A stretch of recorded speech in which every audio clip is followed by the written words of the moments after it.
Mau jawab ditanya alasan, nggak jawab, ustadznya nanya terus, jadi sulit kan? Begini, ada satu kelompok manusia yang disebut dengan ahlul fatrah.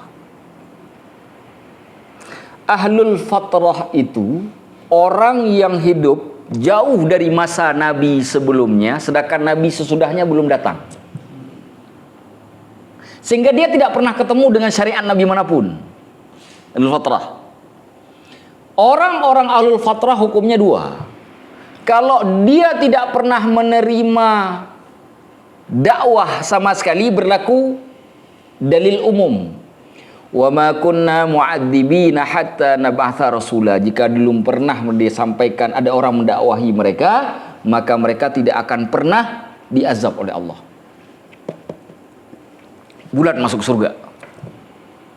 Tapi kalau sudah ada hidup di zaman Nabi tertentu, mereka kan hidup di zaman Nabi Muhammad kan, tapi mereka tidak pernah dapat dakwah Nabi Muhammad, maka mereka akan dipersaksikan nanti di hari kiamat. Ini pendapatnya Ibnu Katsir, nama kita dalam tafsir Quranil Azim terkait dengan Ya'juj Ma'juj, surah Al-Anbiya ayat 96.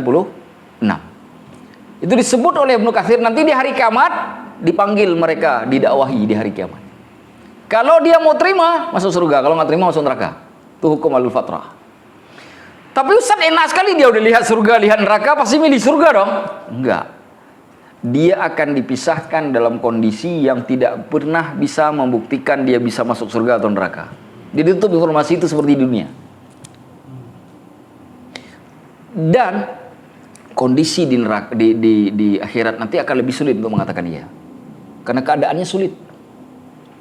Di dunia kan mudah, iya kan? Kita nerima Islam masih gampang, bisa makan.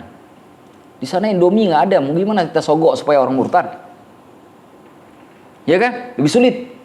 Jadi orang akan bertahan dengan apa yang dia pikirkan. Dan bisa saja setiap kelompok beda-beda tuh. Dalam kelompok tertentu itu beda-beda. Itu bukan kata saya, kata Ibnu Katsir. Ahlul fatrah itu pernah dihukum kepada ayah atau orang tuanya Nabi itu.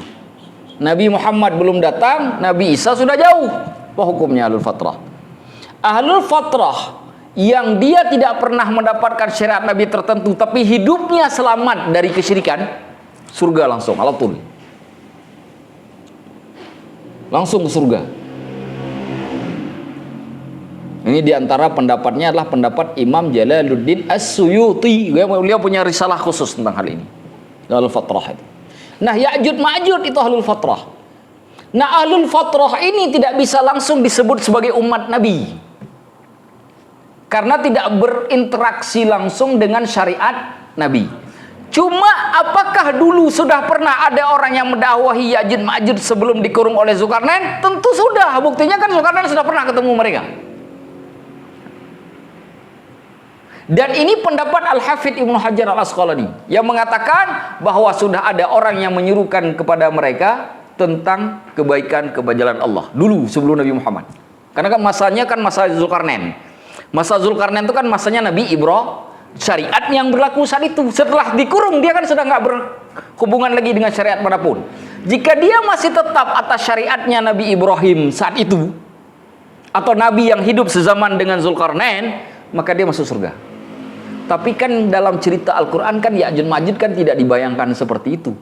Mereka dibayangkan sebagai kaum yang merusak. Nah, itu kan jadi masalahnya itu. Nah, kaum yang merusak tempatnya di mana? Di neraka. Dengan catatan sudah ada orang yang menyerukan. Dia sudah tahu tuh. Ya kan? Karena ayat Al-Quran kata, wa ma kunna mu'adzibina hatta nab'atha rasulah. Kami tidak akan pernah mengazab satu kaum sampai kami utus seorang rasul. Rasul itu bisa jadi nabi dan rasul, bisa juga utusan nabi dan rasul. Di masa kita itu ya para ulama sekarang, karena nabi dan rasul udah nggak ada.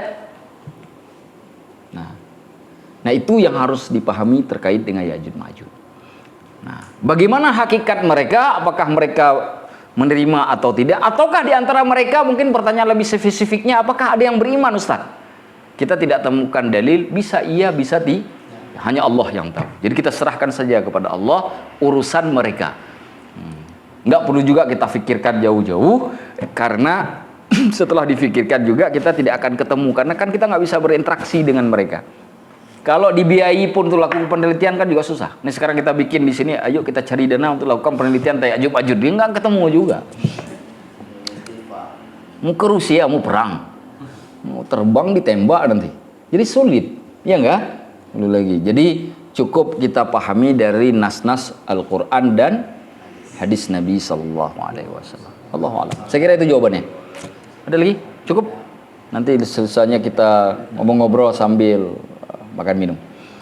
Saya kira ini saja malam ini, semoga bermanfaat terkait dengan kisah Ya'juj dan Ma'juj. Nanti kita sambung lagi kisahnya Ya'juj Ma'juj, semoga mungkin bisa selesai kisahnya di pertemuan selanjutnya. Saya akhiri sampai di sini, namun sebelumnya silakan.